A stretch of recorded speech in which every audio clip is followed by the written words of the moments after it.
નમસ્કાર, હું doctor Falguni Mihir Desai, principal સેઠ આરજેજે high school Valsad.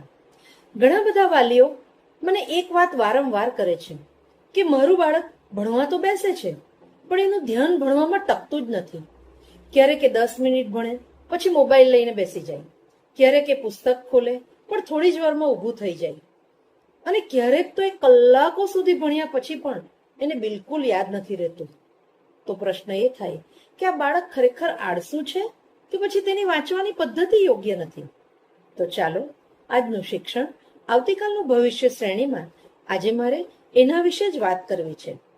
આજે આપણે જાણીશું 7 એવા સરળ ઉપાયો જે તમારા બાળકનું ભણવામાં ધ્યાન કેન્દ્રિત કરવામાં ચોક્કસ મદદરૂપ બનશે. નંબર 1, મોબાઈલને ભણતી વખતે તમારાથી દૂર રાખો. ભણતી વખતે મોબાઈલ સામે હશે તો ધ્યાન ભટકવાની શક્યતા ખૂબ વધી જશે. એટલે એક સરળ નિયમ બનાવો કે સ્ટડી ટાઈમ એટલે નો મોબાઈલ ટાઈમ. મોબાઈલને સાયલન્ટ કરીને ટેબલ પર મૂકવાને બદલે શક્ય હોય તો એને બીજા રૂમમાં મૂકી દો. નંબર 2, લાંબા સમય સુધી સતત ભણવાને બદલે બાળકને એમ કહો કે આજે તારે 2 કલાક નથી વાંચવાનું, આજે તારે ફક્ત 25 થી 30 મિનિટનું એક જ ફોકસ સેશન રાખવાનું છે, એટલું જ તારે આજે વાંચવાનું છે. પછી તને નાનકડો 5 મિનિટનો બ્રેક મળશે. જો આ રીતે કરશો ને તો બાળક ધીમે ધીમે લાંબા સમય સુધી ધ્યાન કેન્દ્રિત કરવાનું શીખી લેશે. નંબર 3, ભણવાનો એક ટાર્ગેટ નક્કી કરો. આજે તારે ખૂબ ભણવાનું છે, આ કોઈ ટાર્ગેટ નથી.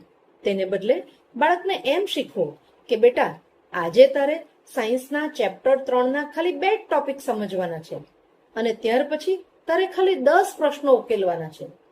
નાનું અને સ્પષ્ટ ટાર્ગેટ બાળકને વધારે ફોકસ કરવામાં મદદરૂપ બને છે. નંબર 4, માત્ર વાંચશો નહીં પણ યાદ કરીને બોલો. ઘણા વિદ્યાર્થીઓ પુસ્તક વાંચે છે અને એમ માની લે છે કે એને બધું જ આવડી ગયું, પણ થોડા સમય પછી એને પૂછો તો એને જવાબ યાદ નથી રહેતો. એટલે આજે એક ખૂબ અસરકારક ટેકનિક બતાવું છું.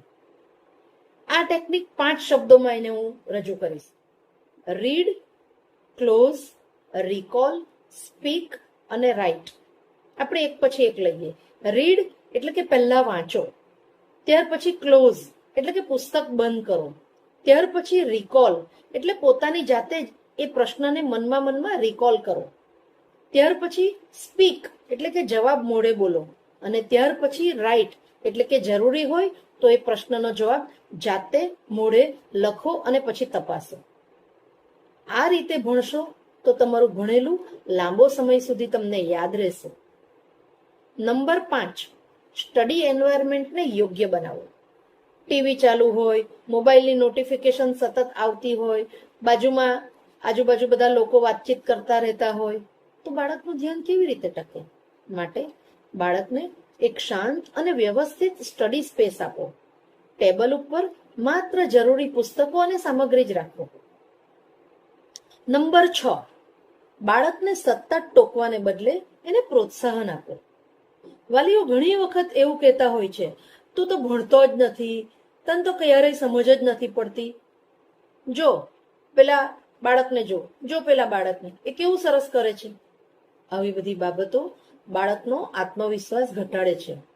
એને બદલે બાળકને એમ કહો, બેટા ગઈકાલ કરતા આજે તું બહુ સરસ ભણ્યું, બેટા આજે તો તને બહુ સરસ આવડી ગયું. બાળકના પ્રયત્નોની હંમેશા પ્રશંસા કરો, કારણ કે પ્રોત્સાહન કરવાથી જ બાળક આગળ વધશે. સતત ટીકા કરવાથી તેનો ઉત્સાહ ઘટી જશે.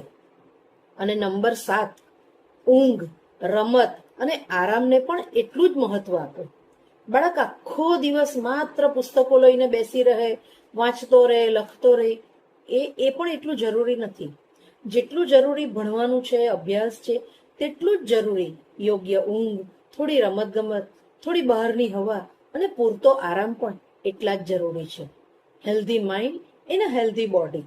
તો વાલીઓને મારે આજે એક ખાસ સંદેશ આપવો છે કે દરેક બાળકની લર્નિંગ સ્પીડ અલગ અલગ હોય છે. કોઈ બાળક ઝડપથી સમજે છે, ઝડપથી શીખે છે, કોઈને થોડી વાર લાગે. પણ એનો અર્થ એ નથી કે જેને વાર લાગે છે એ બાળક બુદ્ધિશાળી નથી. તમારા બાળકની તુલના બીજા બાળક સાથે ક્યારેય નહીં કરો. એમ કરવાને બદલે ગઈકાલના તમારા બાળક કરતા આજે તમારું બાળક થોડુંક પણ આગળ વધ્યું કે નહીં એ જુઓ.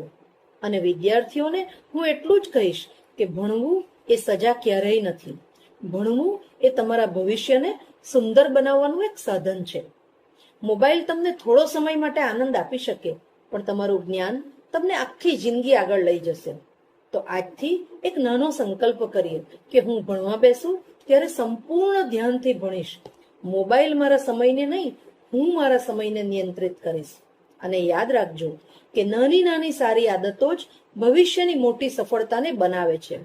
જો તમને આ વિડીયો ઉપયોગી લાગ્યો હોય તો એને તમારા બાળકો, વિદ્યાર્થીઓ અને ઘણા બધા વાલીઓ સુધી જરૂર પહોંચાડજો. આવી જ શૈક્ષણિક અને જીવનલક્ષી વાતો માટે મારી ચેનલને સબસ્ક્રાઇબ કરજો કે જેથી મારા નવા વિડીયોની આપને તરત જ જાણ થશે. આભાર.